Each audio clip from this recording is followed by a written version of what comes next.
വാക്കാണ് പ്രധാനം, വിശ്വാസ്യതയാണ് വലുത് എന്ന് രണ്ടുപേരും പറഞ്ഞുകൊണ്ടാണ് മുഖ്യമന്ത്രി വി ഡി സതീശൻ അദ്ദേഹത്തിന്റെ വാർത്താ സമ്മേളനത്തിൽ ഈ പറയുന്ന ഗ്യാരണ്ടികളൊക്കെ തന്നെ പ്രഖ്യാപിച്ചത്. ഇന്ദിരാ ഗ്യാരണ്ടിയായിട്ട് 5 ഗ്യാരണ്ടികളാണ് അന്ന് UDF പ്രഖ്യാപിച്ചത്. അതിൽ 2 എണ്ണം നടപ്പിലാക്കാൻ പോകുന്നു എന്നുള്ള കാര്യമാണ് അദ്ദേഹം വ്യക്തമാക്കിയിട്ടുള്ളത്. ഒന്ന്, KSRTCയിലെ സൗജന്യ യാത്ര, സ്ത്രീകളുടെ സൗജന്യ യാത്ര, അത് ജൂൺ 15 മുതൽ ഉണ്ടാവുന്നുള്ള കാര്യം പ്രഖ്യാപിച്ചു. പക്ഷെ അത് ഏതൊക്കെ ബസ്സിലായിരിക്കും, എങ്ങനെ നടപ്പിലാക്കും എന്നുള്ള കാര്യമൊക്കെ വരും ദിവസങ്ങളിൽ ചർച്ച ചെയ്ത് തീരുമാനിക്കുമെന്നാണ് അദ്ദേഹം വ്യക്തമാക്കിയിട്ടുള്ളത്. രണ്ടാമത്തെ കാര്യം, വയോജനങ്ങൾക്ക് വേണ്ടി പ്രത്യേക വകുപ്പ് രൂപീകരിക്കുന്നുള്ള കാര്യം. ഈ ഇന്ദിരാ ഗ്യാരണ്ടിയിലെ 5 ഗ്യാരണ്ടികൾ ഒന്നായിരുന്നു ഈ വയോജനത്തിന് വേണ്ടി പ്രത്യേക അത് രാജ്യത്ത് ആദ്യമായിട്ടാണ് ഇത്തരത്തിലൊരു വകുപ്പ് രൂപീകരിക്കുന്നത്.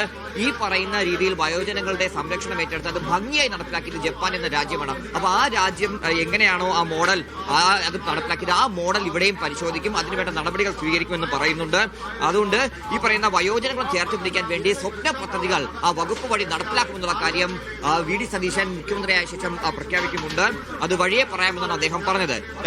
മൂന്നാമത്തെ കാര്യം ആശാവർക്കർമാരുടെ കാര്യമാണ്. ഈ ആശാവർക്കർമാരുടെ സമരപന്തലിൽ പലതവണ പ്രതിപക്ഷ നേതാവായ സമയത്ത് വി ഡി സതീശൻ സന്ദർശിച്ചാണ്, അവർക്ക് ഉറപ്പും കൊടുത്താണ്. അപ്പം യഥാർത്ഥത്തിൽ അവരോടുള്ള വാക്ക് പാലിക്കുകയായിരുന്നു വി ഡി സതീശൻ ചെയ്തത്. ആശാവർക്കർമാർക്ക് ഇപ്പോൾ നിലവിൽ 9,000 രൂപയാണ് ഓണറേറിയം ആയിട്ട് ലഭിക്കുന്നത്. 3,000 രൂപ കൂടി വർദ്ധിപ്പിച്ച് 12,000 രൂപയായിട്ട് ഓണറേറിയം വർദ്ധിപ്പിക്കാൻ വേണ്ടി തീരുമാനിച്ചിട്ടുണ്ട്. വിരമിക്കൽ ആനുകൂല്യമടക്കം കുറെ കാര്യങ്ങൾ ചെയ്യാനുണ്ട്. പക്ഷെ അത് സാമ്പത്തിക സ്ഥിതിക്ക് തന്നെ പഠിച്ച ശേഷം അത് ഘട്ടം ഘട്ടമായിട്ട് നടപ്പിലാക്കാമെന്നുള്ളൊരു ഉറപ്പ് കൂടി ആശാ വർക്കർമാർക്ക് മുഖ്യമന്ത്രി വി ഡി സതീശൻ നൽകുകയാണ്.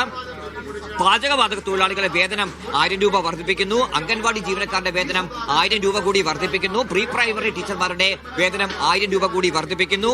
തുടങ്ങിയ പ്രഖ്യാപനങ്ങളും ഇന്നത്തെ കാലത്തുണ്ടായിട്ടുണ്ട്. എന്തായാലും സാമ്പത്തിക സ്ഥിതി പഠിക്കാൻ വേണ്ട നടപടികളൊക്കെ തന്നെ സ്വീകരിക്കുമെന്ന് അദ്ദേഹം പറയുന്നുണ്ട്. കാരണം ധവളപത്രമടക്കം ഇറക്കാൻ വേണ്ടി കേരളത്തിന്റെ ഇപ്പോഴത്തെ സാമ്പത്തിക സ്ഥിതി എന്താണോ അതുമായി ബന്ധപ്പെട്ട് ധവളപത്രം ഇറക്കാൻ തീരുമാനിച്ചിട്ടുണ്ട്.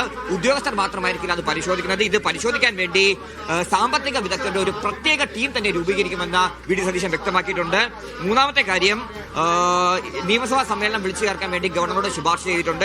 അങ്ങനെയെങ്കിൽ അനുമതി ലഭിക്കുകയാണെങ്കിൽ 21-ാം തീയതി MLA-മാരുടെ സത്യപ്രതിജ്ഞ, 22-ന് സ്പീക്കർ തെരഞ്ഞെടുപ്പ്, 29-ന് ഗവർണറുടെ നയപ്രഖ്യാപന പ്രസംഗം, ജി സുധാകരനെ, ഏറ്റവും മുതിർന്ന നേതാവായിട്ടുള്ള ജി സുധാകരനെ പ്രോട്ടം സ്പീക്കറായിട്ടും പ്രഖ്യാപിച്ചിട്ടുണ്ട്.